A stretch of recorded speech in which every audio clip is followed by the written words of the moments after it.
வணக்கம்.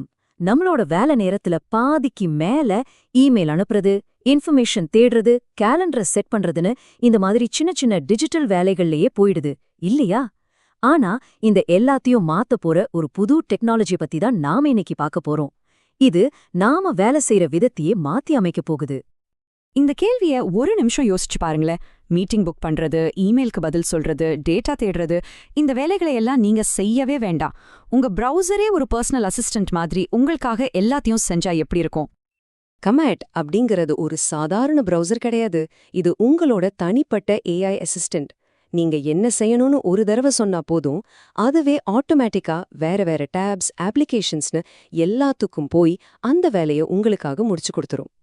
சரி, வாங்க இந்த ஏஐ அசிஸ்டன்ட் கூட ஒரு நாள் முழுக்க இருந்தா எப்படி இருக்குன்னு பாப்போமா?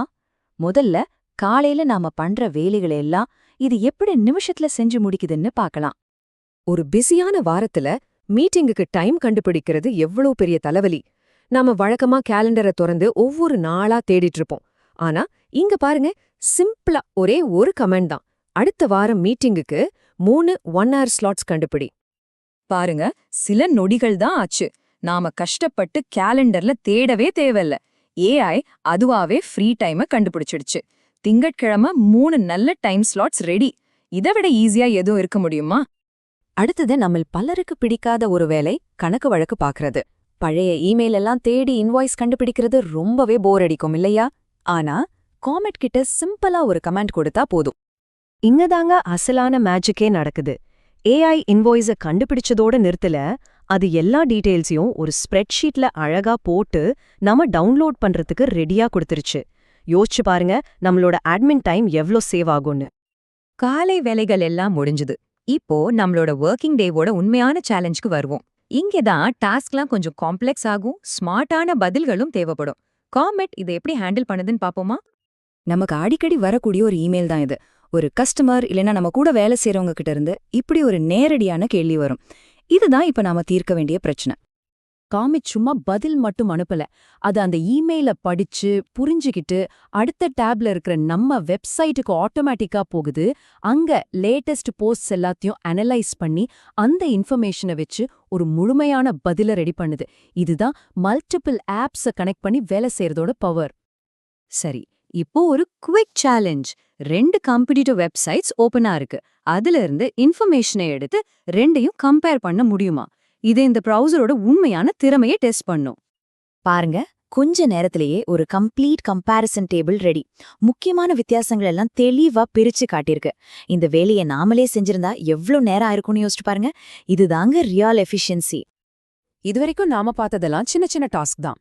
இப்பதான் நாம அசலான கட்டத்துக்கே வரோம். ஒரு ப்ராஜெக்ட் மேனேஜர் மாதிரி பல ஸ்டேஜ் இருக்கிற ஒரு பெரிய வேலைய இது எப்படி ஹேண்டில் பண்ணதுன்னு பார்க்கலாம். இப்போ ஒரு பெரிய காம்ப்ளெக்ஸான டாஸ்க். ஒரே ஒரு டீட்டெயில்டான கமெண்ட் கொடுத்து ஒரு முழு மார்க்கெட் ரிசர்ச் ப்ராஜெக்டையே ஸ்டார்ட் பண்றோம். இது பாருங்க ரிசல்ட். நிறைய வெப்சைட்ஸ்ல இருந்து டேட்டாவை எடுத்து அது ஒரு நீட்டான ஸ்ப்ரெட்ஷீட்ல தொகுத்துடுச்சு. மனுஷங்க செஞ்சா பல மணி நேரம் ஆகக்கூடிய வேலைய இது நிமிஷத்துல முடிச்சிடுச்சு.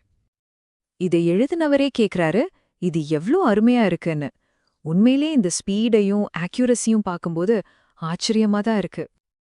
ஆனா இது டேட்டாவை கலெக்ட் பண்ணதோட நிக்கல, இப்போதான் அடுத்த லெவலுக்கே போகுது. ஏஐ அதுவே ரெடி பண்ண அந்த ஸ்ப்ரெட்ஷீட்டையே சோர்ஸா வச்சு ஒரு புது கிரியேட்டிவ் வேலையை ஸ்டார்ட் பண்ணுது. அனாலிசிஸ் மட்டும் இல்ல, கிரியேட்டிவிட்டியும் தான்.